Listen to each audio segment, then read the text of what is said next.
Atatürk. Mustafa Kemal Atatürk adalah presiden penghancur Khalifah Utsmani.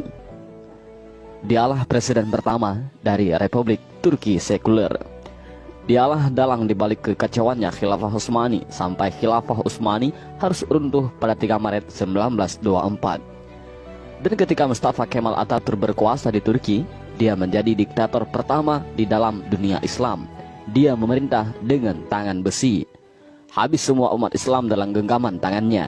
Tangannya berlumuran darah umat Islam yang menghendaki agar Khalifah Utsmani kembali menghiasi bumi Istanbul. Mustafa Kemal juga yang menghapus segala bentuk hukuman syariah. Dia yang menghapus hukum potong tangan bagi pencuri, hukum rajam bagi penzina, hukum qisas bagi pembunuh, lalu digantinya dengan hukum penjara. Tak hanya itu, Mustafa Kemal juga menghapus hukum waris, menyamaratakan ahli waris laki-laki dengan ahli waris perempuan, menghapus hukum hijab bagi muslimah, mengubah masjid Hagia Sophia menjadi museum, kalimat azan diganti menjadi bahasa Turki, menggalakkan minum-minuman kamar di tempat umum, dan menjadikan majelis-majelis ilmu kemudian menggantikannya dengan tempat-tempat lokalisasi pelacuran dan diskotik. Tak hanya mengubah sistem pemerintahan Turki yang Islami menjadi sekuler, Mustafa Kemal juga memiliki sifat sombong sebagaimana Firaun. Dalam suatu kesempatan, Mustafa Kemal berpidato di hadapan para tentara ex-tentara khilafah. Dalam pidatonya itu, Mustafa Kemal membanggakan dirinya dengan berkata, "Kini sekarang siapa yang berkuasa, aku atau Tuhan?" Dengan perasaan takut, para tentara itu serentak mengucapkan, "Andalah paduka yang kami takutkan sekarang." Mendengar jawaban dari para tentara itu, senyum kesombongan mengukir di bibir Mustafa Kemal. Tapi semua itu berhenti ketika periode akhir Oktober 1938. Saat itu, Mustafa Kemal awalnya menderita penyakit kulit. Namun Mustafa Kemal menderita penyakit tambahan yakni malaria, lever, dan penyakit kelamin. Dokter pribadinya pun memberi salep dan dioleskan di kulitnya yang luka karena garukan dari kukunya. Dr. Abdullah Azzam dalam bukunya Al-Munaratul Mafkudah menjelaskan prosesi ajal Mustafa Kemal Atatürk yang sangat mengerikan.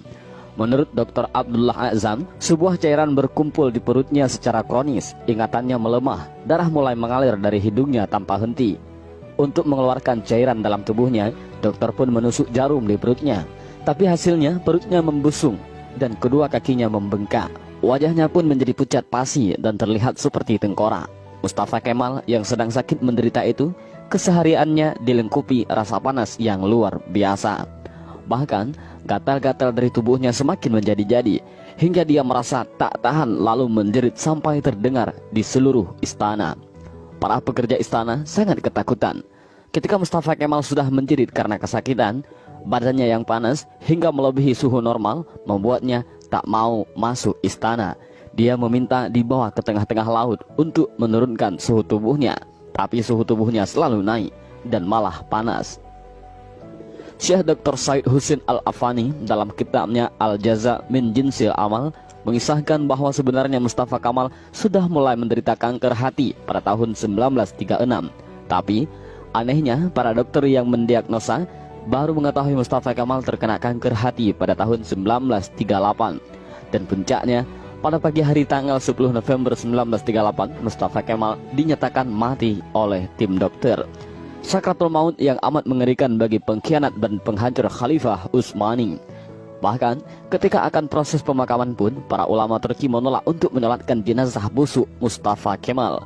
Baru di hari ke-9, atas desakan dan permintaan dari adik perempuan Mustafa Kemal, barulah para ulama dan rakyat Turki mengkafani, menyolatkan dan menguburkan Mustafa Kemal.